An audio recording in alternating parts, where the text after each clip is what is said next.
Hello everyone, welcome back. I'm Eric, and today I'm going to talk about the 1986 film Aliens, directed by James Cameron, and a real touchstone of the 1980s. So, I've seen this film quite a few times. This was a film like a V8. This was a VHS favorite of mine. I can remember watching it from like ages probably 9 to 12, 9 to 13, like watching this movie almost on a loop. So it was just one of those of the VHS era that you would just watch over and over. So it's possible, I think, to know a movie too well sometimes, and it can be difficult sometimes to talk about a movie that you really know well because I don't know, maybe because you're too close to it, or you realize that a lot of people are really close to it as well and have strong opinions on it. So I don't know. You always feel like you're stepping onto some shaky ground talking about a well-known film like this, if that makes any sense. But anyway, like I said, this was a big movie when I was around that age growing up. Yeah. So this is a sequel to Alien. I talked about Alien, but directed by Ridley Scott, on an earlier video on the 1979 film.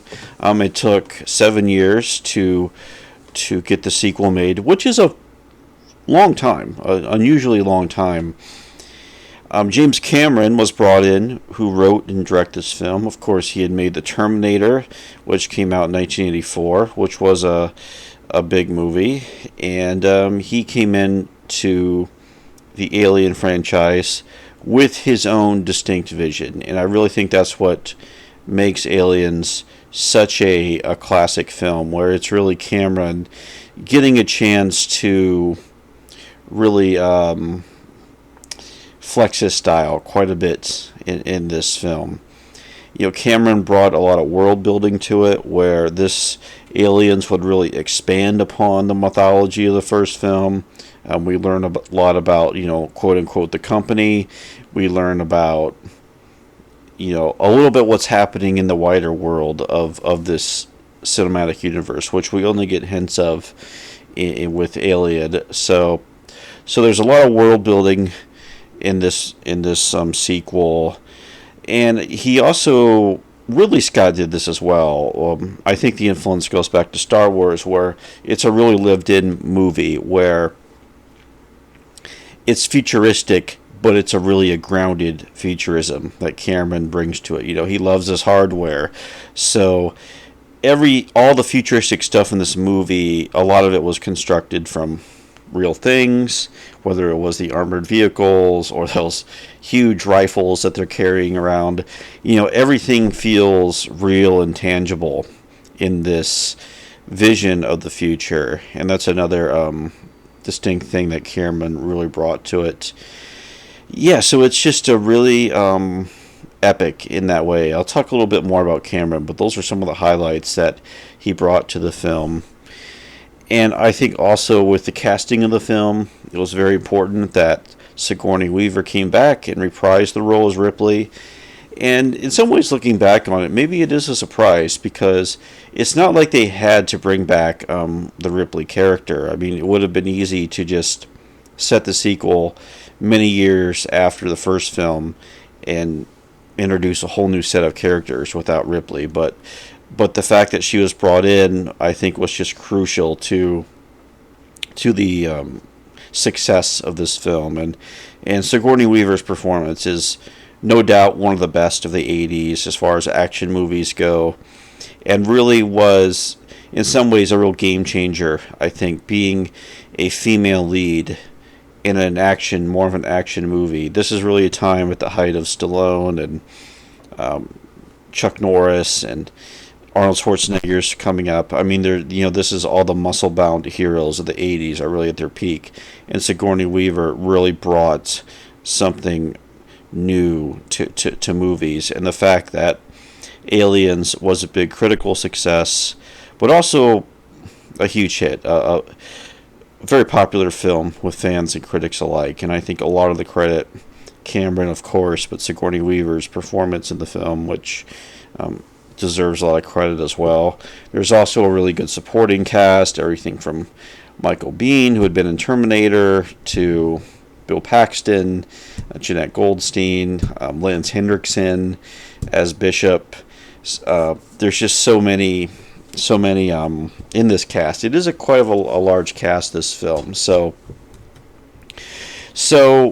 the casting was incredible, and it all worked. I think the camaraderie that was built among the cast was important, and yeah, so that was another critical factor. Not to get too much into the summary of the film, so it's set 50 so years later after the events of the first film. Ripley is still in hibernation, and she is found on a salvage ship. She's suffering from PTSD from the events of the first film. There is a scene where we learn about Ripley had a daughter, and her daughter has grown old and passed away, so she's grieving the loss there. And I should mention, too, that the DVD I have is the special edition, which has about 15 or 20 minutes of extra scenes that were not in the theatrical version, which I'm more used to, but I've been watching the special edition more lately.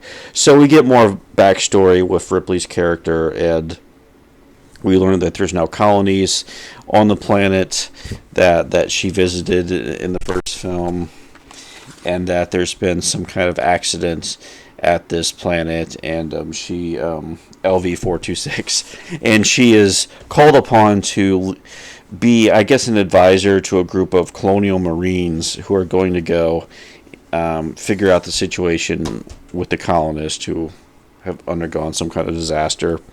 In the special edition as well, we get some extra scenes with what was going on with the colonists.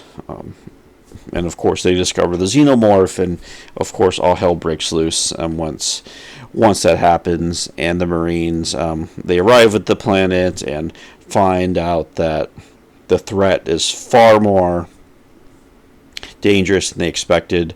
That they get decimated by the xenomorphs, and this is really a militaristic war movie. And eventually, it leads to Ripley becoming really the leader of the group, and what few survivors there were, leading them to survival. And plus, her connection with the little girl Newt in the story, a surrogate for her daughter, and that's also, I think, a powerful part of this movie too. Having a child in a prominent role in the film, I think, was a real smart thing for Cameron to do. It really, I think, humanized the film in a way where I think without the child it wouldn't necessarily have that. And it gave, of course, Ripley's character a huge motivation as well. I think getting into some of the ideas in Aliens, clearly it's a war movie. I mean, if the first film, Alien, is more of a slow burn suspense film, this is more of an action movie. So it's a war movie in many ways. A lot of have read this movie as a Vietnam War allegory. The idea of having troops with lots of technology, lots of armor behind them, and meeting in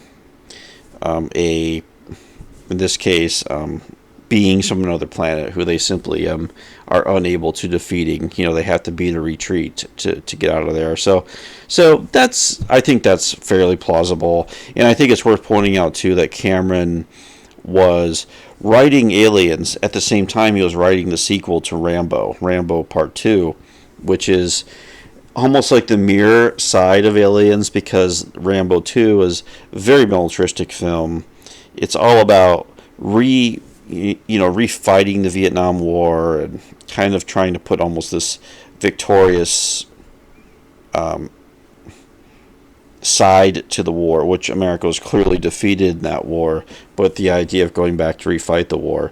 And we see some of those themes in Aliens as well.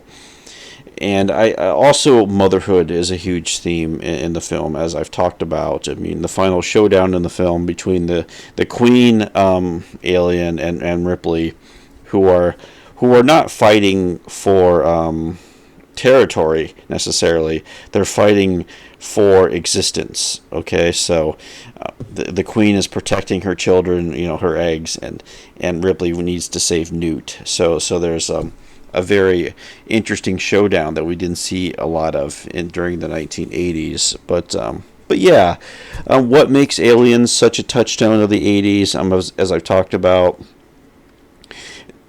the film on one hand, it has a lot of the 80s Reagan era imagery and fantastical Reaganism, like with all the military hardware. It's a very militaristic film, and the camaraderie among the Marines. It all feels like very much in vogue with like Top Gun and Rambo and those types of movies. But at the same time, it's a critique of militarism, having too much faith in military technology and hubris and arrogance among the military. So it's kind of, we're getting the anti-militaristic side, but also kind of a pro-militaristic side. So the film works in that way. I think it's a film. The real villain of the film is the corporation. I think the Weyland-Yutani Corporation, which is, they want to use the xenomorphs to build a biological weapon, and even human life is expendable. And that goes back to the first film, too, but through the character of Burke, played by Paul Reiser, who I think is really, really good in this movie as, the prototypical yuppie who is scheming behind everybody's back. And I like when we first see Burke in the film, he's carrying the cat, Jonesy.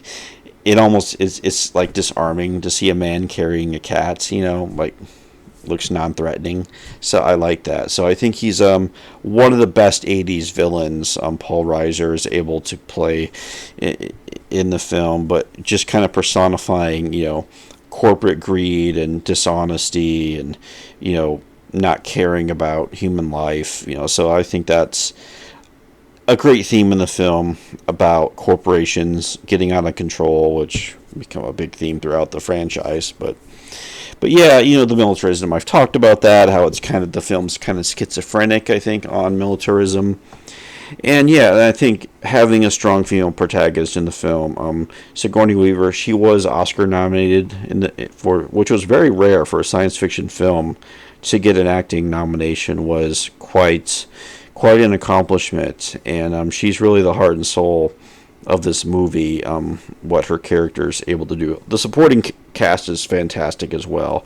They really did a great job with casting, but yeah, she carries the film in a really spectacular way that I think continues to resonate. So yeah, those are my thoughts on Aliens. Thanks for watching, and I will talk to you later. Bye.